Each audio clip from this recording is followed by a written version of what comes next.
వేసవిలో అగ్ని ప్రమాదాలు ఎక్కువగా జరుగుతూ ఉంటాయి. వరి కోత యంత్రాలతో పొలాల్లో కోసిన తరువాత మిగిలిపోయిన వరి కొయ్యలు తగలబెడుతుండటంతో మంటలు చెలరేగుతున్నాయి. అగ్నికి రైతులతో పాటు పశువులు ఆహుతవుతున్నాయి. కరీంనగర్ ఉమ్మడి జిల్లా వ్యాప్తంగా గత కొన్నేళ్లుగా లెక్కకు మించి ఇలాంటి ప్రమాదాలు జరుగుతున్నాయి.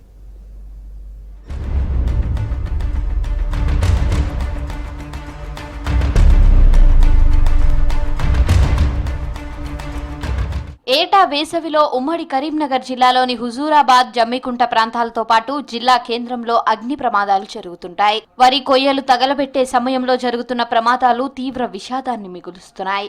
గతంలో ఇల్లందకుంట మండలంలో వరి కొయ్యల మంటల్లో చిక్కుకొని ఓ రైతు, మల్యాల మండలం చెప్యాలలో మరో రైతు ప్రాణాలు వదిలారు. గడ్డివాములు, ధాన్యం, మామిడి చెట్లు, ఈత, తాటి వనాలు మంటలకు బుగ్గవుతున్నాయి. వరి కొయ్యలు తగలబెట్టడం వల్ల అగ్ని ప్రమాదాలు జరుగుతున్నాయి.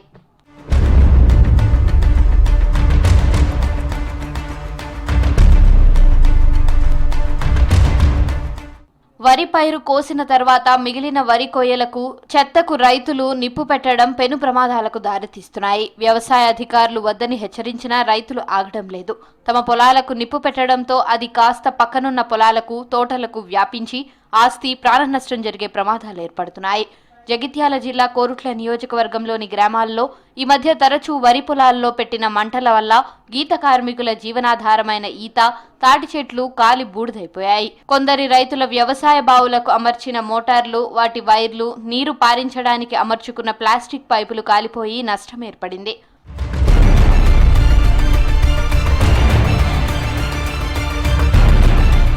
మెట్పల్లి మండలం ఆత్మానగర్ గ్రామ శివార్లో వరి పొలాల్లో పెట్టిన మంట గ్రామంలోని ఇండ్ల వరకు వ్యాపించి వాటికి అంటుకునే పరిస్థితి ఏర్పడింది. గ్రామస్తులు కొందరు మంటలను గమనించి హెచ్చరించడంతో గ్రామస్తులంతా మంటలు ఆర్పడానికి ప్రయత్నం చేశారు. ఫైర్ ఇంజిన్ సిబ్బందికి సమాచారం ఇవ్వడంతో సకాలంలో వచ్చి మంటలు ఆర్పివేశారు. దీంతో తీవ్ర ప్రమాదం తప్పింది. ఇప్పుడు వరి కోతల తర్వాత ఏమైతుందంటే దాన్ని గడ్డిని తగలబెట్టేసి మంట పెట్టి, ఇప్పుడు ఎవరో ఒక రైతు ఒక మంట పెట్టి పోయినప్పుడు అది పక్క పొలాలకు వ్యాపించి అలా గ్రామాలలో కొన్ని ఇండ్లు కూడా తగలబడ్డాయి. తగలబెట్టడం స్టార్ట్ చేసిందంటే అతన్ని చూసి ఇంకోళ్ళు కూడా తగలబెట్టడం వల్ల పక్క పొలాలలో ఉన్నటువంటి కరెంటు మోటార్లకు ఉన్న వైర్లు కానీ, కరెంటు బాక్సులు కానీ, అలాగే పైపులు కానీ చాలా రకాల నష్టం వాటిల్తుంది. అలాగే మా దగ్గర మామిడి చెట్లు కూడా చాలా వరకు తగలబడడం జరిగింది. సో ఇప్పుడు అది రైతులు గమనించాలని కోరుతున్నాను. గతంలో సాగు చేయడానికి ముందు వరి పొలాల్లో ఉన్న వరి కొయ్యలను దున్ని నీటిలో మురగబెట్టేవారు. దానికి చాలా సమయం పడుతుండడంతో ఇప్పుడు రైతులు వరి పొలాల్లో ఉన్న కొయ్యలకు నిప్పు పెట్టి దున్ని సాగు చేస్తున్నారు. కొయ్యలు సరిగా మురగని చోట పంట సరిగా రాదని వరి పొలాల్లో అగ్గి పెడుతున్నామని చెబుతున్నారు రైతులు. కాల్చకుండా మన ఖరీఫ్లో జనుము జీలుగా ఇవ్వడం జరుగుతుంది. దాంతోపాటు దీన్ని కూడా మురగబెట్టేస్తే భూమికి కావాల్సిన సారవంతం అన్నది వచ్చేస్తుంది.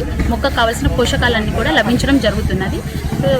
ఈ రకంగా మేము రైతులకు అవగాహన కలిగిస్తున్నాం. కానీ కొన్ని చోట్ల రైతులు అవగాహన కల్పించినాక కూడా కాల్చివేయడం జరుగుతుంది.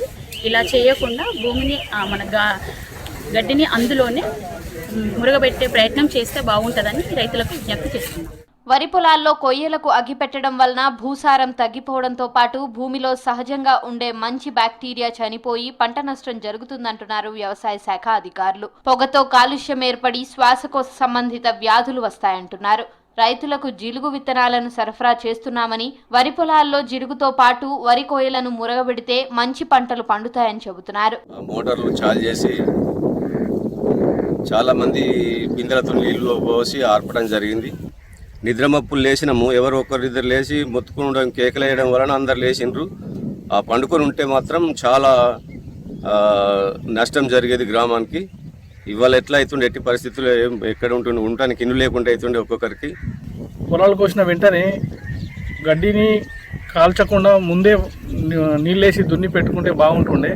ఈ వ్యవసాయ అధికారుల మోటివేషన్ బాగా తక్కువ ఉంది. పంటలు కోస్తున్నారు, పంటలు ఎలా చేస్తున్నారు, ఏం చేస్తున్నారు అనేది తక్కువ ఉంది. దయచేసి వ్యవసాయ అధికారులు గ్రామ పక్కలో కానీ లేకపోతే అందరినీ అప్రమత్తం చేసి దున్నిపిచ్చి జీలుగులు సకాలంలో ఇస్తే వాళ్ళు కూడా తొందరగా రైతులు ముందడికి వస్తారు. ప్రమాదాలు జరుగుతాయని తెలిసి రైతులు వరి కొయ్యను కాల్చడం సరికాదంటున్నారు వ్యవసాయ శాఖ అధికారులు.